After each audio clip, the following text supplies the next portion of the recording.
Hi everyone, it's Pam Le Noury, Head of Expedition Operations at Noble Caledonia, and today we're going to be talking about the Serenissima's cruise program in Central America and the Caribbean coming up at the end of next year. So I'm going to share my screen quickly with you over to a brochure that you might have received and decided that you want to do all of them because it's probably winter time in the UK, just creeping into spring. We're all still a little bit in lockdown, and now we have sent you this terribly tempting brochure where you feel a little bit confused, perhaps because you want to do them all. And so I'm going to run through some of these voyages. I'll run through 3 of the more islandy ones today, and we'll do the more mainlandy cruises on the next voyage. But to make sense of these voyages, I first of all just wanted to say that when I first thought about going to the Caribbean, I just thought big ships, very commercial, very, I don't know, not that unique and out the way. And I was very wrong, because when we go there on small ships, we go to small ship places, we go to little yachty places, we go to little secret spots. And I have to say, it is absolutely delightful. We're very much on our own in a lot of these places. It's just really our group there. Not a lot of people are going to the same place that we go to at the same time.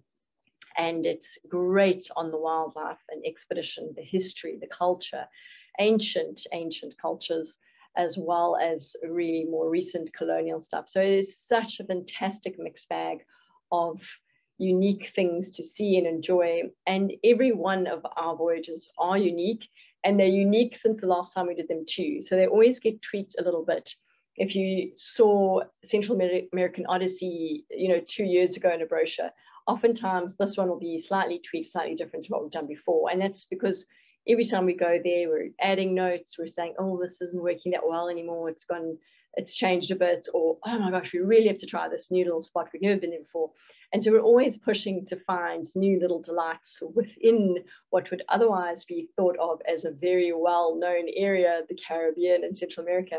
We're always snuffling something different out of the mix to create something new out of it. So it's so fun exploring these places with you. Every time we're adding a little something. All of them are very unique and out the way. So there's 7 voyages in total. And if you're not just already having the decision made for you by the time of year, the dates, obviously that might be a deciding factor for many people. Some specifically want to go over Christmas, some specifically cannot, January, February, and so on. So that the dates for a lot of people will be a factor. And if that's not a factor, what could be a factor is the pre and post cruise. I'm such a fan of pre and post cruises because I always feel if you're flying all that way and you're really making the time to get away from all your friends and family, making a commitment to leave your house and get out there, a couple of extra days is always a wonderful way to sort of enhance your journey. And what I also like about it is that they're in a smaller little niche group amongst our already wonderful groups of people that we're generally able to attract and put together. Is a smaller little group of you is going to join together beforehand or afterhand and have a nice little unique extension. So you can do different things sometimes in this smaller group that does the pre and post cruise, and it often complements the cruise very well. It's not generally going to be an overlap of anything you've seen and done. So just quickly, the options of pre and post are on the 4 labeled cruises there. And with regards to the Costa Rica pre or post cruise, what we're adding there is Monteverde rainforest. There's a sky tram up in the mountains, absolutely stunning, going right up into this very high elevation rainforest, and also the Arenal volcano, which is quite unique in this whole sense of what we else do in Costa Rica. There's a nice treetop cable tour as well. So the Costa Rica pre and post extension is great. And Costa Rica is such a well-organized for tourism country. You just cannot be disappointed if you wanted to spend any time yourself before or after in Costa Rica. It's very, very, very well organized for tourism. You will be well taken care of as well. In Guatemala, for the pre and post cruise, we've got some amazing extra Mayan ruins up in Tikal, and then also Lake Atitlan, where you have lots of lovely Mayan villages and this whole like sort of bohemian art theme of handicrafts and stuff like that. So it really is quite unique and different. And as I say, in a nice small group and just get to extend your holiday by a little bit. So there we go. Those are the 4 where you can gain on a pre or post cruise after the voyage itself. Then let's look at these 3 that I've highlighted in yellow. These are more islandy, the Lesser Antilles and the Greater Antilles. They're more the Caribbean islands. We have a little bit of Colombia and mainland Guyana in 2 of them as well. But I guess I would separate those out from the other 4 just in terms of being more island focused, which is different to the mainland focus and the Panama Canal that we have in the other 4 cruises. So I'm going to go a little bit into those yellow ones, the green ones having the focus on mainland and Panama Canal, and I'll talk about those ones next time. Let's just look at these 3 cruises that I've highlighted in yellow. One's a Christmas cruise, one is island hopping in the Caribbean with a post-cruise Guatemala, pardon me, pre-cruise Guatemala, and the other one is passage to the Lesser Antilles and beyond. So all of these voyages, there's a lot of wonderful little delights at each of these islands. There's quite a few islands in common, and they've each got their own little unique slant to it. So I would say you can't really go wrong doing either of these voyages. And if you're struggling to choose which one, what might really be the selling point, I would say, is to go to Cartagena in Colombia on the mainland. That adds something really quite different, you know, big, fantastic colonial architecture. It's a great, great city in South America. And on that Christmas cruise, combined with all the fabulous little islands that you're moving down in the Lesser Antilles, you have Cartagena as well, which is where you end the cruise. So I think that one separates that one out a bit, apart from being Christmas. And then in the middle cruise, island hopping in the Caribbean, what really jumps out for me in this one is the addition of Cuba. The last season in Caribbean and Central America, we didn't go to Cuba. You probably recall we used to go to Cuba quite a lot. And then when it opened up, a lot of the sanctions were dropped and a lot more tourism started going there. We took a break for a while, just feeling like, let's see how things settle, because it was obviously going to change quite a lot. It was hard to book docks. It became very popular. But now I would say things have settled down quite a bit. And when we go to Cuba, we're not going to Havana. We're going to Cienfuegos, Trinidad, Santiago de Cuba. And it's a huge island. It is absolutely fantastic. When you go to these lesser known little places, you've still got the stunning, stunning architecture, and you've got this old colonial impressions upon these today very rural and enchanting little towns around the south. So they really do have a lot to offer, these towns along the south of this huge island of Cuba. And because of the influence of so many years of sanctions, you've got this very sleepy, everything that they get is from within a few kilometers their house, donkeys drawing carriages with all the vegetables that's moving around from town to town. It's just very, very delightful, and in some ways a way that all of us should be living today. Cuba is such a great example. And then that voyage continues on through some of the other islands, of course, the British Virgin Islands, the pilgrimage you're going to have to do at some point in your time, and then ending off at Antigua. And Antigua, Caymans, where we start, and Antigua, where we end, are obviously great hubs to get you in and out of. And they are the only places on this whole voyage that are pretty big and commercial. And obviously it's handy because starting and ending in a place like that, you can get cameras and batteries and SD cards and all this kind of thing, things that you might have forgotten, as well as having pretty nice airports. And then in the last voyage, again, starting with Antigua, last voyage I'm discussing here anyway, but this one separates out by adding Guyana. You probably realize not a lot of people go to Guyana and Suriname, and we're adding quite a bit of time down there in this area. When we go down to Guyana and Suriname, we also have quite a few days down there on the mainland. Since it's opened up and it's become a little bit more friendly to travel in, we've jumped at the chance, of course. And we have a charter flight for everyone all the way down to Kitio Falls for one of the days, which is included in the voyage. And it is a chance to really get into the interior and see one of these high waterfalls down in the interior of this area. So it's really quite unique, I would say, to add to your Caribbean voyage, something like that on the mainland. And it's not something you'll be able to do on your own. And having said that, combining all these islands in any other way apart from by ship would be, you know, logistically ridiculous. It's just so easy for us coming by voyage. And you'll see we'll be amongst lots of little yachts and this whole yachting culture that are the other boats that are doing these sorts of combinations of islands, much less so seeing the big ships and that sort of thing when you do it. Now, you might have noticed that we didn't have the expedition cruising logo on these 3 voyages, where we did have them on the other 4 that I circled in green. And that is not to say that we don't use Zodiacs at all and that we don't have an expedition team. We actually do. We have at least 3 places where we have to use the Zodiacs just as a shuttle to get ashore. So Montserrat, St. Lucia, the Grenadines, for example, we have to use Zodiacs to get ashore. And we do send a small expedition team as well, because there's lots of little boats that we do up mangrove rivers and hiking, a lot of birding, very wildlife focused. So it is expedition cruising in the sense of wildlife, wilderness adventure. We do use Zodiacs, but it's very just a shuttle ashore with those Zodiacs in those few places, and all the other places we're coming alongside. So don't be fooled by the lack of expedition cruising sign. It's just to say that it's much less robust Zodiac usage and less expeditionary than those mainland ones, but we are using them in a few of the places.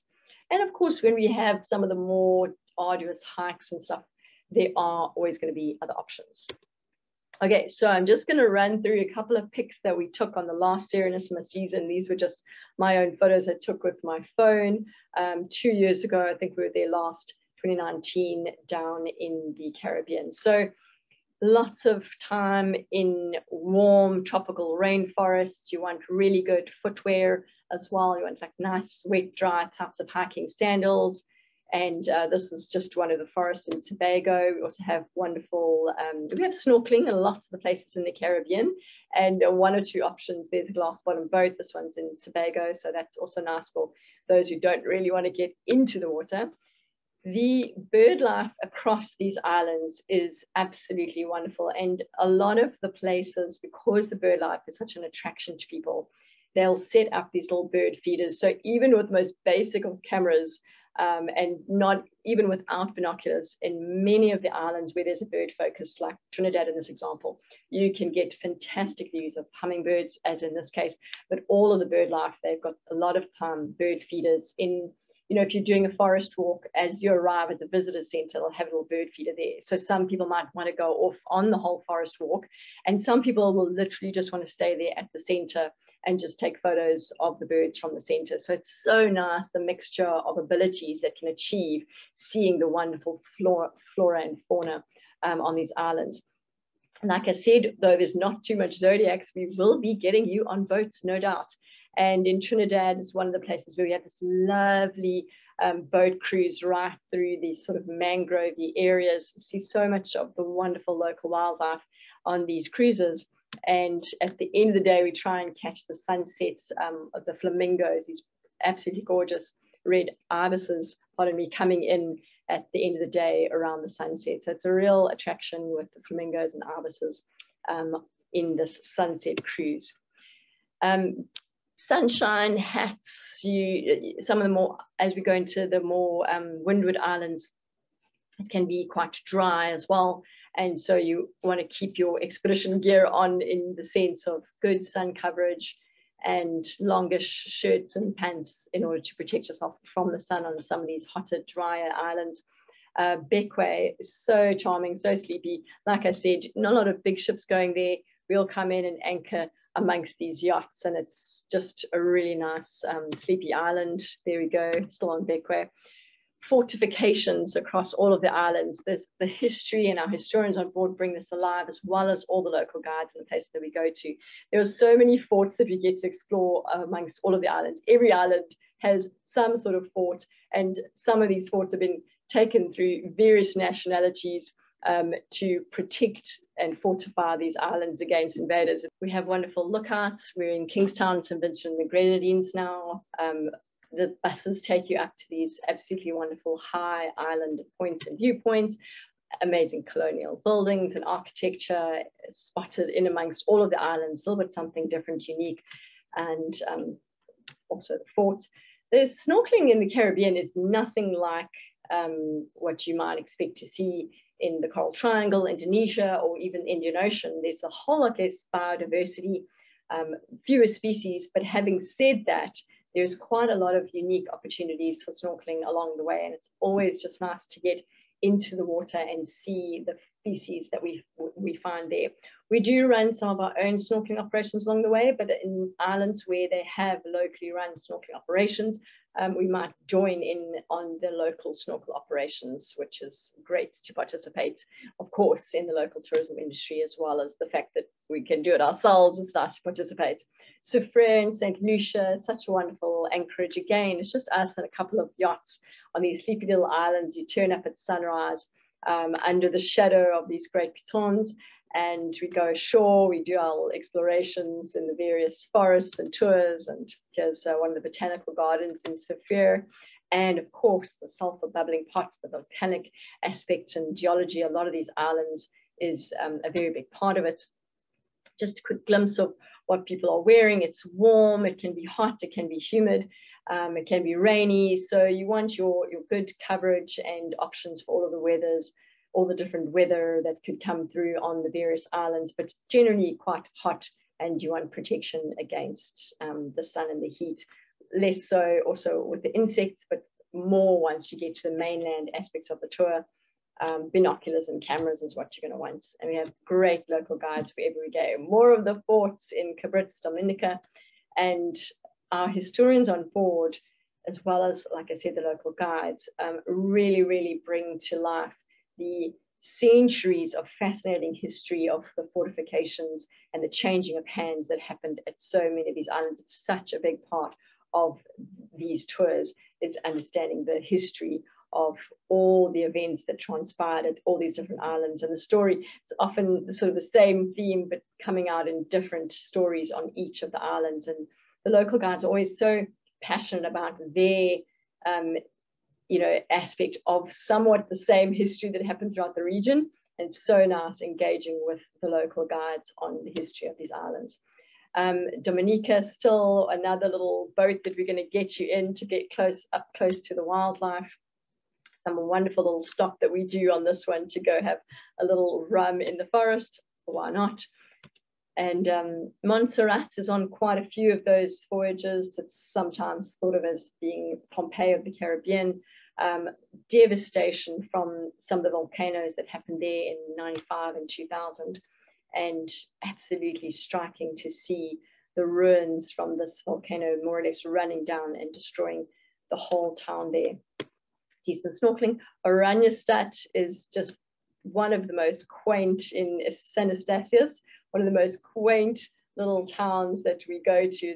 Every island and town has really its own little something that will sit with you and that you'll remember quite a lot. But Oranjestad is quite special.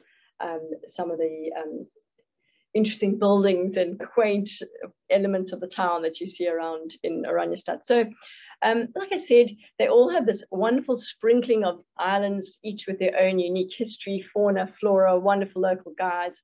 And it's just a delight. Every day it's got a little bit of something different to offer, and they all are interesting once you start to explore in amongst these islands. But I would certainly say Colombia, Cartagena might separate out that Christmas cruise as a point of interest.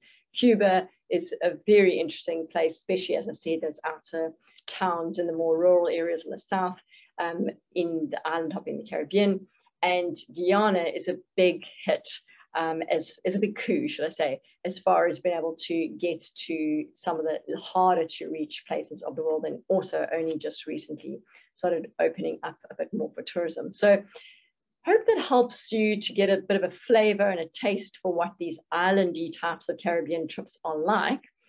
And then in the next voyage, in the next video, what I'll do is try and separate out these 4 for you, which are looking much more focused on mainland, Costa Rica, El Salvador, whether or not you want to go through the Panama Canal, the Caribbean side, and the Atlantic side versus the Pacific side. So we'll do that in the next video. I hope that was helpful, and I hope you can email us if you have any more questions about what you think you might like to do. Cheers.